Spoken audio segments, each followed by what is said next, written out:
ये वीडियो किसी भी जात, धर्म या समुदाय के खिलाफ नहीं है, बल्कि हम भारत के मुसलमान अपनी मस्जिदों को बचाने के लिए संघर्ष कर रहे हैं। जिस तरीके से भारत के मुसलमानों ने बाबरी मस्जिद को गवा दी, अब उत्तर प्रदेश की शाही जामा मस्जिद को भी मुसलमान गवाने वाला है। उत्तर प्रदेश के संभल के शाही जामा मस्जिद पर इलाहाबाद हाई कोर्ट ने खतरनाक फैसला किया है, जिसके बाद इस मस्जिद पर खतरा काफी हद तक बढ़ गया है। लेकिन भारत के मुसलमानों, हम और आप मिलकर इस मस्जिद को बचा सकते हैं। अगर आप सब मुत्तहिद हो गए और आने वाले आगामी विधानसभा इलेक्शन 2027 के उत्तर प्रदेश में एआईएमआईएम को मुत्तहिद होकर उनके ज्यादा से ज्यादा के कैंडिडेट को अगर आप कामयाब करते हैं, तो यकीन मानिए फिर कोई भी मस्जिद पर नापाक नजर नहीं डाल सकेगा। लेकिन अगर आपने इस वीडियो को सही से शेयर नहीं किया, उत्तर प्रदेश और देश भर के मुसलमानों की आंखों को नहीं खोली, और एक बार फिर से अगर उत्तर प्रदेश का मुसलमान उन नेताओं के चक्कर में फंस गया जिनकी वजह से बाबरी मस्जिद गई, तो एक बार फिर से बीजेपी का ज़हूर होगा। आपकी मस्जिदें तो जाएंगी ही, आपका हाल इन बुजुर्ग के जैसा हो जाएगा जिनकी हालत ना घर की होगी ना घाट की। वीडियो को शुरू करने से पहले अस्सलाम वालेकुम रहमतुल्लाहि व बरकात।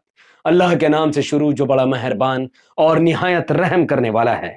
मैं हूं मोहम्मद हफीज अंसारी और आप देख रहे हैं द पॉलिटिकल। जिस तरीके से 6 दिसंबर 1992 को मुसलमानों ने बाबरी मस्जिद खो दी, एक भीड़, एक नापाक भीड़ जो कानून, संविधान और सुप्रीम कोर्ट को पैरों तले रौंदते हुए हमारी मस्जिद की तरफ बढ़ी और उसको तोड़कर शहीद कर दिया और अपना मंदिर आज वहां पर बना चुके हैं। ठीक वही मामला अब उत्तर प्रदेश के संभल शाही ईदगाह मस्जिद के साथ भी होने वाला है, क्योंकि इलाहाबाद हाई कोर्ट ने संभल की जामा मस्जिद को विवादित ढांचा घोषित कर दिया है। जैसा कि बाबरी मस्जिद को विवादित ढांचा घोषित किया गया था, उसके बाद क्या कुछ हुआ वो हम जानते हैं। लेकिन सवाल यह है कि अब हमारी मस्जिदों को कौन बचाएगा? क्या वो गैरुल्लाह की पूजा करने वाले इस मस्जिद को बचाएंगे जिसको मुसलमान अपना खुदा मान चुका है, या फिर अपना रहबर, अपना इमाम, या फिर अपना पॉलिटिकल नेता मानता है? जबकि जवाब है नहीं। उत्तर प्रदेश में क्या मुसलमानों की कोई आबादी नहीं है? क्या उत्तर प्रदेश में मुसलमानों की इतनी आबादी भी नहीं है जो अपनी मस्जिदों को बचाने के लिए अपनी पार्टी को सपोर्ट कर सके? बल्कि उत्तर प्रदेश में 4 करोड़ से ज्यादा मुसलमानों की आबादी है, और ये 4 करोड़ लोग किसी भी पार्टी को एक तरफा वोट करे तो वो 100 विधानसभा की सीटें जीत सकते हैं। यानी एआईएमआईएम को अगर उत्तर प्रदेश का मुसलमान, सिर्फ मुसलमान, एक तरफा समर्थन कर देता है तो उत्तर प्रदेश में एमआईएम 100 विधानसभा की सीटें एक तरफा जीत जाएंगी। उत्तर प्रदेश में मुसलमानों की आबादी यादव से भी ज्यादा है, कुर्मी से भी ज्यादा है, दलित से भी ज्यादा है, ब्राह्मण से भी ज्यादा है, जाटव से भी ज्यादा है। लेकिन अफसोस की बात यह है कि 13% आबादी रखने वाला यादवों का अपना नेता है, अपनी पार्टी है। 15% ब्राह्मणों का अपना नेता है, अपनी पार्टी है। 5% कुर्मी का अपना नेता है, अपनी पार्टी है। 17% जाटव का अपना नेता है, अपनी पार्टी है। और 13% ठाकुर का अपना नेता है और अपनी पार्टी है। इसलिए ना उनके लोग मारे जाते हैं, ना ही उनके मंदिरों को तोड़ा जाता है, बल्कि 19% उत्तर प्रदेश में 19% मुसलमान होने के बावजूद भी ना ही इनकी कोई अपनी पार्टी है और ना ही इनका कोई अपना नेता है, बल्कि 19% वोट सीधे सीधे समाजवादी पार्टी में जाता है, बहुजन समाज पार्टी में जाता है, और बचा कुचा वोट कांग्रेस में जाता है, जिसकी वजह से उत्तर प्रदेश में ना मुसलमान है सुरक्षित है और ना मुसलमानों की मस्जिदें सुरक्षित है।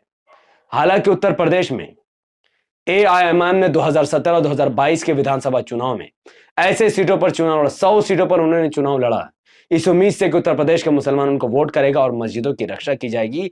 लेकिन उत्तर प्रदेश के अधिकतर मुसलमानों ने ओवैसी साहब को नकारा। उत्तर प्रदेश के 10 ऐसे जिले हैं जहां पर नॉन मुस्लिम के जीतने का सवाल ही पैदा नहीं होता, वहां पर सिर्फ मुसलमान जीतेंगे। उन 10 जिलों में 31 विधानसभा की सीटें शामिल हैं। लेकिन अफसोस की बात है कि इनमें से अधिकतर सीटों पर भारतीय जनता पार्टी का कब्जा जम चुका है, और पूरे उत्तर प्रदेश में 23 जिले हैं जिनमें करीबन हर जिले में 5 से 6 विधानसभा की सीटें हैं। यानी उत्तर प्रदेश के 23 जिलों में करीबन 100 विधानसभा की सीटें ऐसी हैं जहां पर मुस्लिम वोट निर्णायक साबित होता है। मुस्लिम वोट जिस पार्टी को भी वोट करेगा वो पार्टी काफी आसानी से जीत जाएगी। लेकिन अफसोस की बात यह है कि उत्तर प्रदेश का मुसलमान एआईएमआईएम को वोट करता ही नहीं है। यही वजह है कि उत्तर प्रदेश विधानसभा इलेक्शन 2022 में उत्तर प्रदेश के 403 विधानसभा की सीटों में से अखिलेश यादव की पार्टी, समाजवादी पार्टी, सिर्फ 107 सीटें ही जीत पाती है, क्योंकि उत्तर प्रदेश का 19% मुसलमान एक तरफा समाजवादी पार्टी को वोट करता है और समाजवादी पार्टी की अधिकतर सीट मुस्लिम बहुसंख्यक सीटों से जीत हासिल होती है। जबकि ठाकुर या फिर जाटव या दलित या फिर ब्राह्मण या फिर यादव, तमाम के तमाम कास्ट के लोगों का वोट भारतीय जनता पार्टी और एनडीए को जाता है, जिसकी वजह से बीजेपी अकेले 258 विधानसभा की सीटें जीत जाती है। सरकार बनाने के लिए सिर्फ 202 सीट चाहिए, लेकिन यहां पर बीजेपी 258 सीटें जीतकर बहुमत से सरकार बना लेती है, क्योंकि मुसलमानों का वोट समाजवादी पार्टी में गया और यादवों का वोट बीजेपी में गया। इसीलिए कहता हूं कि जब यादव खुद समाजवादी पार्टी को वोट नहीं करता तो फिर मुसलमान क्यों समाजवादी पार्टी को वोट करे। अब अगला चुनाव मार्च 2027 में होने वाला है। अगर उत्तर प्रदेश का 19% मुसलमान अपना वोट सीधे सीधे एमआईएम को करेगा, तो उत्तर प्रदेश के 403 विधानसभा की सीटों में से एएमआईएम अकेले अपने दम पर 100 से ज्यादा विधानसभा की सीटें जीत सकती हैं, जबकि भारतीय जनता पार्टी या इंडिया अलायंस 125 विधानसभा की सीटों पर सिमट जाएंगी, और इंडिया अलायंस जिसमें समाजवादी पार्टी होगी, जिसमें कांग्रेस होगी, वो 100 से ज्यादा सीटें जीत सकती है। और बहुजन समाज पार्टी या फिर अन्य पार्टियों की बात करें ना करें, कोई फर्क नहीं पड़ता। यहां पर यह होगा कि या तो इंडिया गठबंधन और एएमआईएम मिलकर सरकार बनाएगी, या फिर एएमआईएम अपोजिशन में रहेगी और ये लोग किसी तरीके से सरकार एक दूसरे के साथ मिलकर बनाए, क्योंकि कोई किसी से भी मिल सकता है, इसकी कोई गारंटी नहीं है। एमआईएम की सरकार बन भी सकती है और नहीं भी बन सकती है, लेकिन 100 विधायक एमआईएम के होंगे, ये कंफर्म होगा। और अब इतना सोचो कि अगर उत्तर प्रदेश के मुसलमानों ने एमआईएम का साथ दिया, एमआईएम को 100 विधायक जिताए और मुसलमानों का वोट एमआईएम को मिला, यादवों का वोट समाजवादी पार्टी को मिला और दलितों का वोट अगर बीएसपी को मिला, तो रिजल्ट ऐसा ही निकलेगा, क्योंकि उत्तर प्रदेश में दलित की आबादी उतनी है जितनी मुसलमानों की है। तो एमआईएम अगर 100 सीट जीत सकती है तो बीएसपी भी 50 सीट जीत सकती है, और समाजवादी पार्टी अपने वोटरों के दम से 50 से 100 सीटें जीत सकते हैं। अगर ऐसा हुआ तो फिर कोई संभल की जामा मस्जिद को तोड़ने की बात नहीं करेगा। तोड़ने को जो पुलिस वाले आज जामा मस्जिद में डेरा डाले हुए, उनका कहां ट्रांसफर होगा इसका कुछ पता नहीं चलेगा। तो यह फैसला उत्तर प्रदेश के मुसलमानों को लेना है। लेकिन अगर उत्तर प्रदेश के मुसलमानों ने एक बार फिर से गैरुल्लाह की इबादत करने वाले लोगों पर अपना भरोसा जताया है, अपना वोट यादवों की पार्टी समाजवादी पार्टी को दिया, अपना वोट दलितों की पार्टी बहुजन समाज पार्टी को दिया, अपना वोट ब्राह्मणों की पार्टी कांग्रेस को दिया, तो उनका वोट बटेगा और यादव अपना वोट बीजेपी की तरफ भेजेगा, दलित अपना वोट बीजेपी की तरफ भेजेगा और ब्राह्मण अपना वोट बीजेपी की तरफ भेजेगा। तो एक बार फिर से बीजेपी का ज़हूर होगा, बीजेपी बहुमत से सरकार बनाएगी, समाजवादी पार्टी मुसलमानों के दम से 100 विधायक तो जीत लेगी, लेकिन उसका कोई भी फायदा नहीं होगा। जिस तरीके से बाबरी मस्जिद भारत के मुसलमानों ने अपनी आंखों से टूटते हुए देखा, वैसे ही संभल की जामा मस्जिद भी वो अपनी आंखों के सामने खोता हुआ दिखेंगे और कोई कुछ नहीं करेगा। समाजवादी पार्टी के ये 100 से ज्यादा जो विधायक हैं, इसमें से अधिकतर जो मुस्लिम विधायक हैं, ये लोग मौन होकर तमाशा देखेंगे, कोई भी आपकी मदद नहीं करेगा।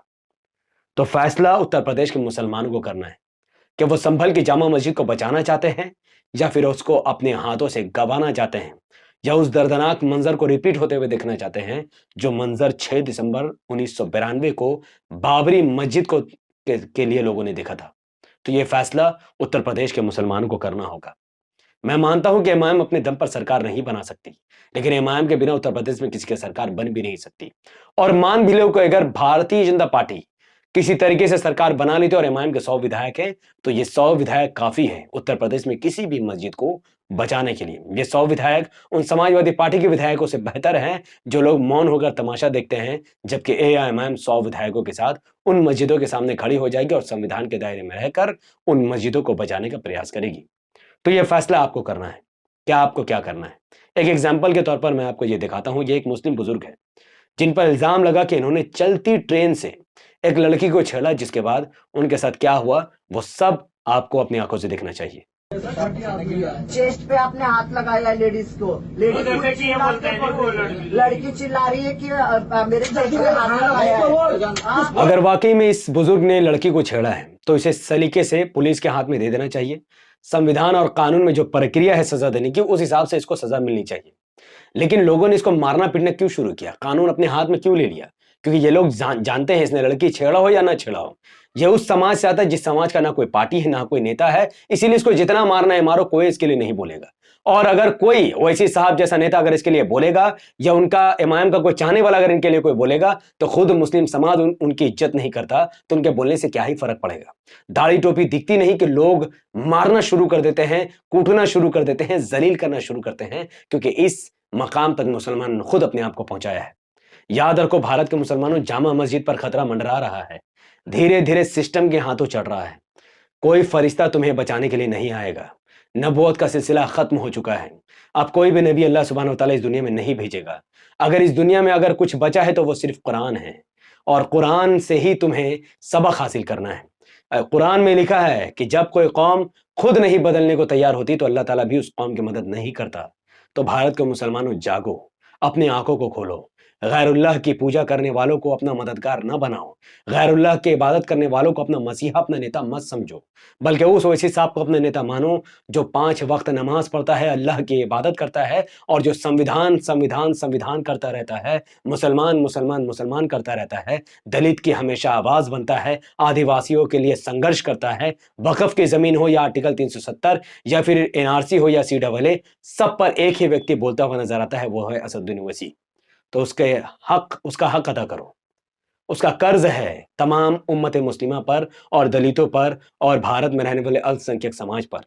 ओवैसी साहब के हाथों को मजबूत करो और अपना वोट सिर्फ और सिर्फ उत्तर प्रदेश के विधानसभा इलेक्शन 2027 में अपना वोट सिर्फ एमआईएम को दो। अगर नहीं तो फिर तुम्हें तबाह और बर्बाद होने से कोई नहीं बचा सकेगा।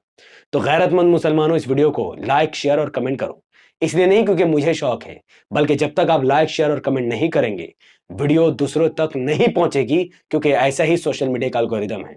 तो इस वीडियो को लाइक कीजिए, शेयर कीजिए, कमेंट कीजिए, और कमेंट में बताइए आप इस वीडियो को कहां से देख रहे हैं, और अगर आपके पास एमआईएम का कोई प्रत्याशी होगा, क्या आप उसको वोट करेंगे या नहीं करेंगे, अपनी बात कमेंट पर जरूर दीजिए। हमारे यूट्यूब चैनल से जुड़ने के लिए इसे सब्सक्राइब कर लीजिए, बेल आइकन को हिट कीजिए, ताकि जैसे ही अगली वीडियो में बनाऊं आप तक जल्द से जल्द वो वीडियो पहुंच जाए। इस वीडियो को अगर आप सब फेसबुक पर देख रहे थे तो उसे लाइक और फॉलो करके 5 बड़े ग्रुप में शेयर कीजिए। अगर आप मुझे मजीद सपोर्ट करना चाहते हैं तो मीशो में टीपी क्लासिक एक स्टोर है, जिसका लिंक इसी वीडियो के डिस्क्रिप्शन में है। आप उसमें क्लिक करके वहां से कोई भी टी शर्ट परचेस कर सकते हैं। आप जिस टी शर्ट को भी परचेस करेंगे उसका कुछ फायदा मुझे भी हासिल होगा, जिससे हमारे काम को आगे बढ़ाने में काफी मदद हासिल होगी। मिलते हैं अगले वीडियो में। अस्सलाम वालेकुम रहमतुल्लाहि व बरकात। अल्लाह की सलामत रहमत बरकात तमाम भाई और बहनों पर हो। मैं अल्लाह भी पीस अपॉन अस।